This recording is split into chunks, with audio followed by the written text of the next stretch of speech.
Я очень рад, что вам понравился формат, когда я пишу работу, и вы видите, как она создается, практически без купюр. Буду вам еще показывать, как идут дела у тех, кто приобрел курсы с обратной связью, то есть участники курса присылают мне работы, я их просматриваю, делаю какие-то замечания, и лучшие работы я вам буду показывать. Помимо курсов в моей школе живописи есть уроки, которые вы можете интуитивно просто выбрать. Посмотрите анонсы на них, видеоанонсы. К каждому уроку есть, и посмотрите, нужен вам этот урок или нет. По себе знаю, что слово одно, сказанное в нужное время, может изменить вообще качество живописи. Или понимание вдруг происходит, и все меняется сразу же. Поэтому даже если такое одно слово проскочит, в моем уроке ценность его может быть велика. Владимир Авдеев, про мое эссе, я сочиняю иногда такие тексты и начал сопровождать ими свои работы, потому что они созвучны.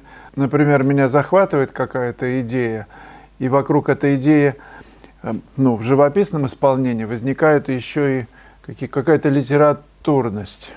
Получается, что текст дополняет живопись, и неизвестно, что важнее. Но Владимиру Авдееву, видимо, не важно совсем, потому что он пишет: извините, это похоже на красивое стихопдетство, ничего не значащих слов. Да это абсолютно нормально. Вот муха, например, ползет по монитору.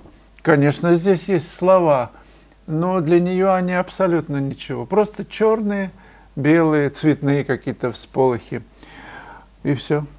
Но, к моему счастью, находятся люди, для которых слова, которые я пишу, имеют значение. И даже я буду книжку выпускать с этими незначащими словами. Кстати, название можно придумать на эту тему, что абсолютно незначащие мысли. Да? На эту тему что-нибудь. Спасибо. В этом смысле Авдеев Владимир мне помогает очень. Подскажите, пожалуйста, что у вас за степлер, какой не куплю, половина скоб заминает. У меня был раньше Rapid, в общем, неплохая машинка, да, она где-то еще есть. И недавно я просто купил наобум, Барс называется. Исключительно хороший, просто замечательный, даже что-то тут регулируется, но работает очень хорошо. Светлана Самуйлик. Вопрос к Славе, ко всем по палате. Скорее по палате. Пробовал ли кто на пленэре укрываться от солнца зонтиком, который крепится на голову, чтобы руки были свободны? Укрываться-то можно, он защитит вашу башечку от солнца. Но важно же, чтобы в тени был этот самый, этюд ваш и палитра в тени. А вот это может не защитить. Я не уверен, что это хорошая идея, зонтик на голову. Но в Армению приезжала одна женщина из Иркутска. Давайте ее попросим написать несколько слов про это новшество. Алексей Гауфлер. Капитан Очевидность. Вставка как паспорту – это старое новшество. Да. Рамы тебе сделали профи, а у тебя все неряшливо намазано. Вы понимаете, в чем дело? Например, есть обои есть итальянские. Не обои. Специальная краска, дорогая, кстати, продается, чтобы сделать неряшливость на стене. Если вы были в Венеции, конечно, вы были, вы видели, какая там итальянская штукатурка. Я однажды спросил у своих рабочих, как правильно, щикатурка или щекатурка. Они были очень удивлены. И оба сказали неправильный ответ.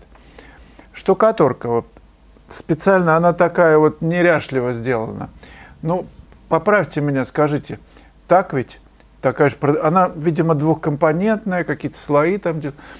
То есть это ощущение потертости у рам, у рояля, каких-то коробок, она вызывает, боксов каких-то, я не знаю, мебели, вызывает ощущение, как у японцев, васудаби, по-моему, называется, да? То есть бывавшие виды. и ощущение тепла, что тебе уютно, потому что эта вещь, ну, как бы не новая. Я помню, в детстве я смотрел, появились тогда кроссовки Adidas. И мне тоже купили, по-моему, они были очень новые. И я специально немножко их подмазал, чтобы они были не очень новые, вот чуть-чуть со старинкой, с потертостью, грязненькие слегка. И мне было хорошо. Ну, почему-то, ну, глупость, конечно, сейчас не так все. Так что это даже искусство, сделать, чтобы это было неряшливо намазано. Алексей Гауфлер. И вы знаете, те, которые мне покупают работу, они говорят, что только вот с вашими рамами, где неряшливо намазано. Потому что рама в этом смысле дополняет неряшливую живопись. В общем, как пишу, и рамы туда же. И писать не умею, и рамы неряшливые. Ну, кому-то все равно. Вот есть такие люди, кому нравится. Поэтому скоро будет и выставка, и я вас приглашу на открытие. В Москве в арт-коробке. И вы сможете, в общем-то, увидеть воочию вот эти рамы. Ну и заодно, может быть, еще что-то вам понравится. Там много будет художников хороших. Мастихин. Проблема не в том, что я не вижу, что темнее, что светлее. Трудность в составлении красками точных тонов, чтобы они соответствовали тем тонам, которые я вижу в пейзаже. Есть ли какие-то в живописи приемы, упражнения, уроки, чтобы я могла безошибочно создавать тона в этюде? И Михаил Муф, как вы смотрите на такой метод определения тона, набрать замес на мастихин и поднести его к объекту для сравнения. А если это пейзаж, ты же не поднесешь к облакам, например. Нет, ну так вот можно посмотреть. Да? Но дело не в этом. Яркость облаков в природе и яркость на этюде, я не знаю, в 1000 раз меньше на этюде, чем там. Там же яркость, ну свет, а здесь-то все ограничено белым холстом. То есть к облакам подносить не получится, а в этюде в сравнении с другим тоном, конечно же, с другим пятном. Я не знаю таких упражнений. Мне кажется, просто нужно много довольно-таки писать, все делить видимый мир на условные там несколько пятен и пытаться их выкладывать. Это довольно быстро разовьется. Попробуйте делать гризали. Ну, гризали — это черно-белые такие вот этюды, где вы действительно все разбираете в тоне. Сдержанная палитра потом заведите, чуть уже больше цвета, а потом в полную мощь. И совет: не делайте большие работы в этом смысле, а наоборот маленькие. Сарочка, Вячеслав, как вы присматриваете место для пленэра?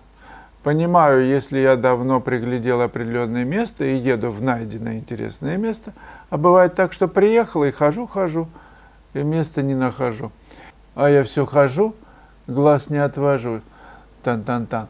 Что бы мне понравилось, у вас так бывает? Ну, конечно, бывает. Смотришь, все не то. И прическа, и одежда, и фигура. А вот поговорили, и уже все не то. Да, это долго так можно искать, это место, которое вам западет в душу. И так, чтобы вообще возвращаться, ну и писать по-новому одно и то же место. Конечно, таких мест по пальцам перечесть на планете, но я не имею в виду открыточные, шучу, конечно. Художник всегда найдет, что пописать. Дело в том, что главное в том, что композиционное мышление нужно наработать, чтобы из всего, вот я не знаю, в очереди вы стоите, зачем? За молоком в детскую кухню. И смотрите кругом, еще целый час стоит, и вы раз набросали, и решается композиция из ничего, казалось бы. Давайте так, Сарочка и друзья-дружищи, вот те, кто интересуется все-таки композицией, посмотрите мой 13-й урок. Там довольно-таки объемный рассказ на 2 часа с показом работ различных ситуаций композиционных. И, может быть, выстрелит, и возникнет новое ощущение. Вы будете ходить по улицам и везде видеть композицию. Везде, как композитор, везде из любого мотива вы сможете сочинить свою музыку, свою композицию, найти решение. И вы, более того, вы почувствуете, что их огромное количество, что у вас блокнота не хватит, чтобы их все зарисовать.